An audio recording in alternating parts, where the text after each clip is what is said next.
Good day, team, and welcome to today's session.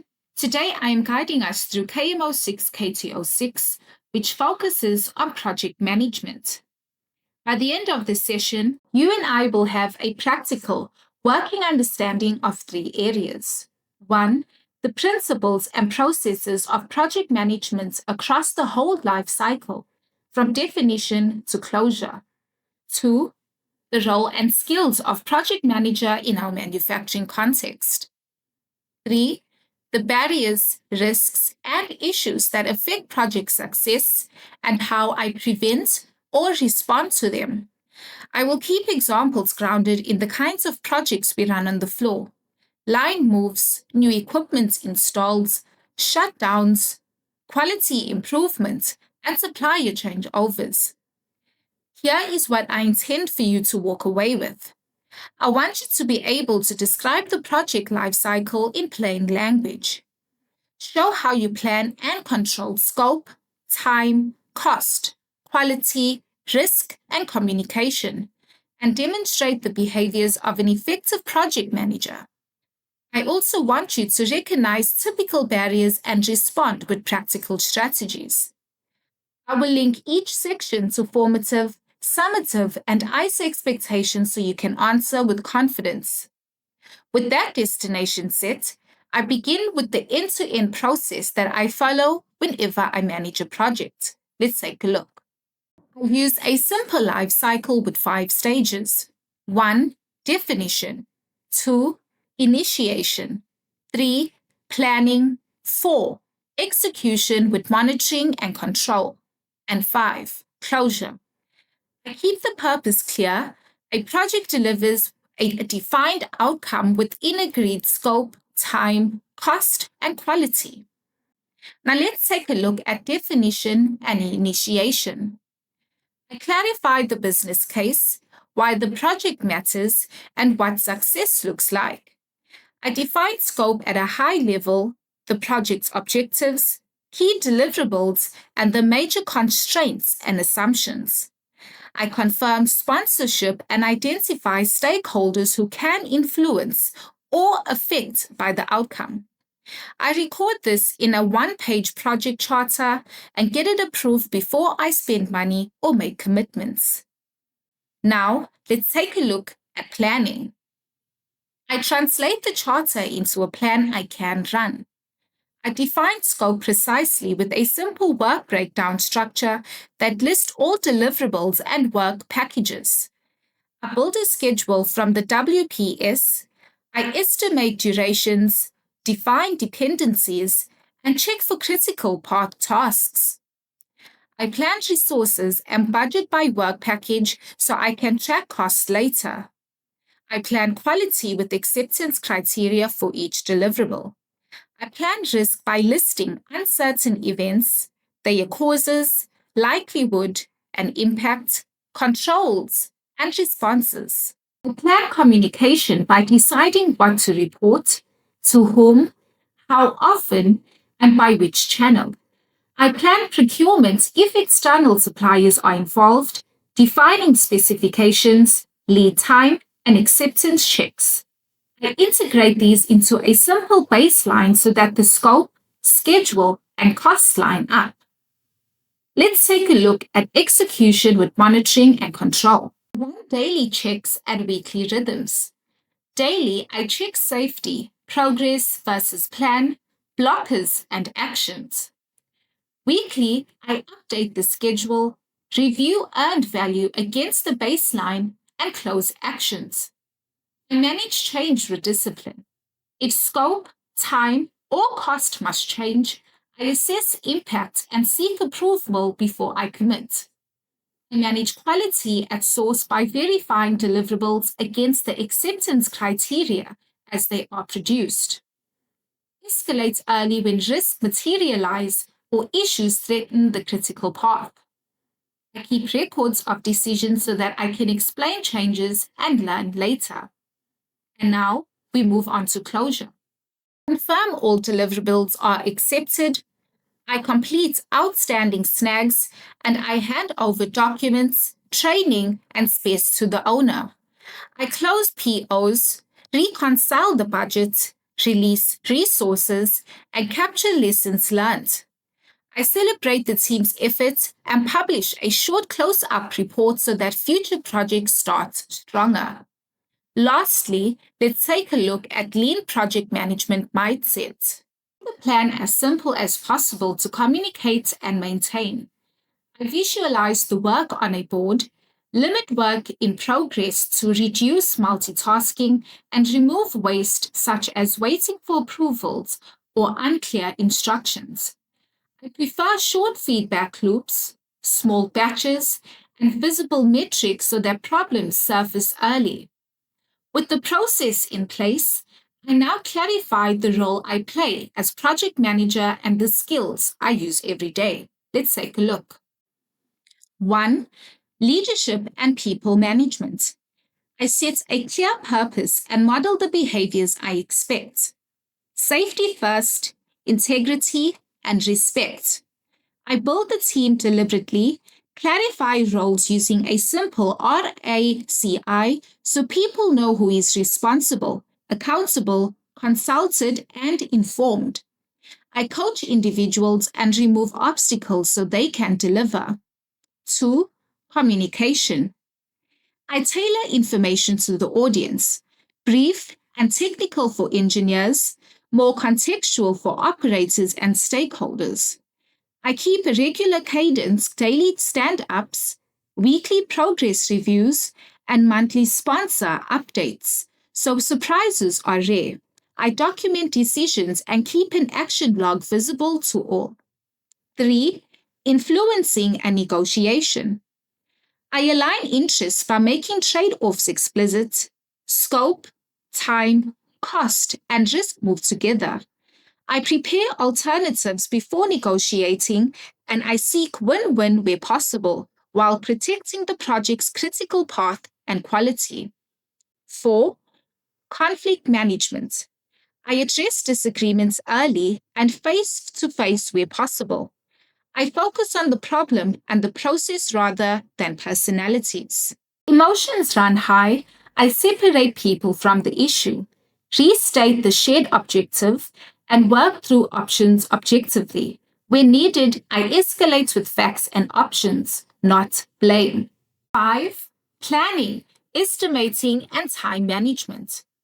Break down work so estimates are based on known tasks, not guesses. I use reference class data for similar projects, and I add contingency where uncertainty is real. I protect the critical path, and I buffer non-critical tasks appropriately so the schedule is realistic and honest. 6. Contract and supplier management. I make scope, specifications, delivery dates, and acceptance criteria explicit in orders. I track promise dates and performance, confirm delivery quality, and take corrective action quickly when performance slips. I keep communication professional and documented. 7. Problem solving and creative thinking. I use simple root cause tools, 5 whys, fishbone diagrams, and fault tree logic when needed. I generate options, test assumptions with small experiments, and choose the simplest solution that meets the requirement. Even with good process and skills, projects face headwinds. I now deal with the barriers, risks, and issues I expect and how I respond. 1. We are going to take a look at poor communication. I prevent this with a communication plan, clear roles, and visual project information that anyone can read at a glance. I remove jargon, summarize decisions, and confirm understanding. 2. Disagreements and misunderstandings. I start by restarting the agreed scope, constraints, and success criteria. I ask each party to describe their understanding and close gaps with data and documented decisions. 3. Poorly defined goals and objectives. I avoid this by investing time in a strong charter and by reviewing scope with the team and sponsor before detailed planning. If scope drifts, I use change control rather than informational commitments. 4. External disruptions. Inclement weather and strikes. I build contingency into schedules and budgets where the risk is real. I create alternative sequences of work where possible and plan for safe shutdown and restart procedures so the team knows what to do if we pause. 5. Personality conflicts and poor management.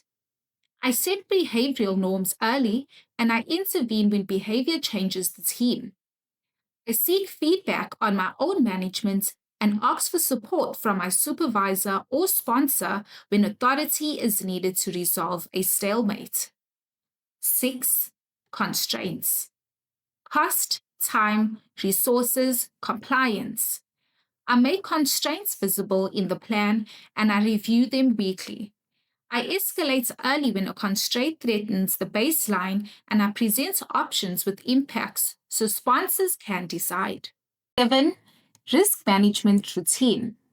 I make a simple risk and issue register, description cause, likelihood, impact, owner, response, and due date. I review the top risk weekly and I update responses as the project evolves. I log issues separately from risks and drive them to closure with owners and dates. To make this tangible, I now run a worked example that we can apply on the floor. Let's take a look. For our worked example, we are going to start off with definition and initiation.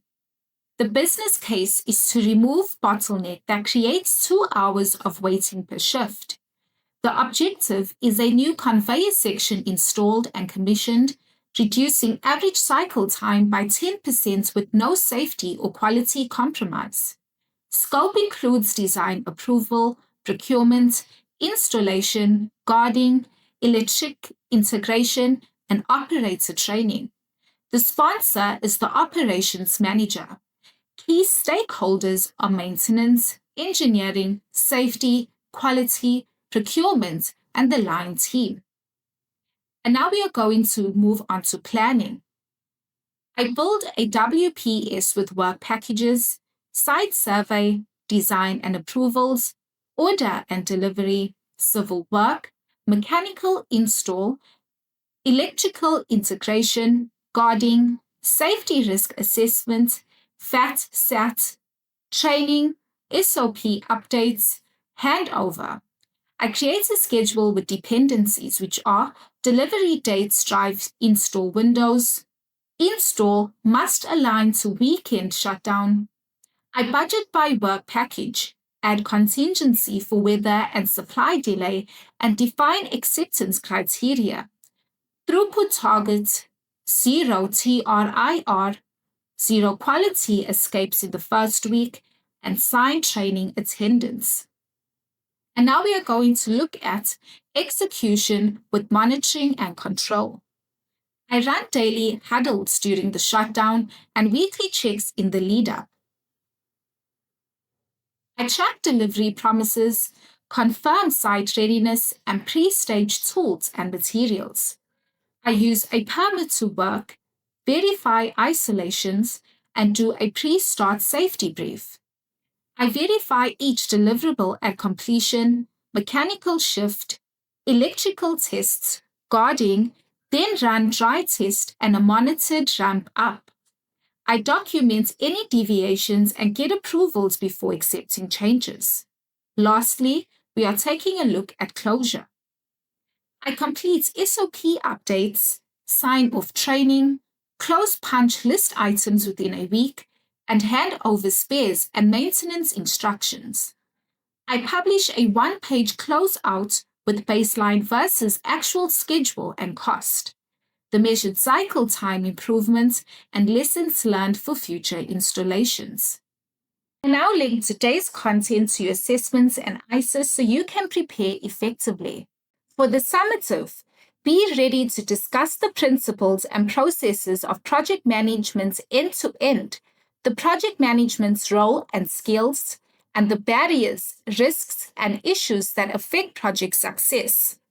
In your answers, use plain language, Name each life cycle stage and one key activity or artifact from that stage. For the PM role, name at least 4 skill areas and show how you would apply them in a plant project. For barriers, give 2 examples and one prevention or response strategy for both. For the formative, prepare short definitions and practical examples. Lead project management and why it helps.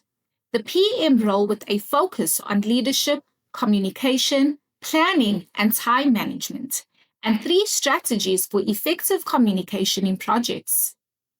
A strong written answer follows this pattern. First, define the concept, then show the method you would run.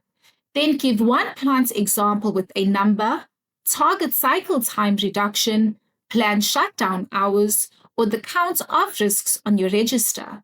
Finish with how you would monitor and control it. Now let us finish by recapping the journey and committing to the first steps on the shop floor. We have now reached the end of our session. Today we built a practical map of project management for production supervisors. We described the life cycle from definition to closure. We clarified the role and skills of the project manager, and we prepared for typical barriers with clear prevention and response strategies. We also linked each topic to what your assessments and ISO will test so that you answer confidently. My ask for the next shift is simple. Choose one small improvement that needs project structure, perhaps relocating a workstation, updating a fixture, or changing supplier part. Write one-page charter, draft a quick WPS, and schedule. Capture the top 3 risks and brief your team. Thank you for your attention and participation in today's session.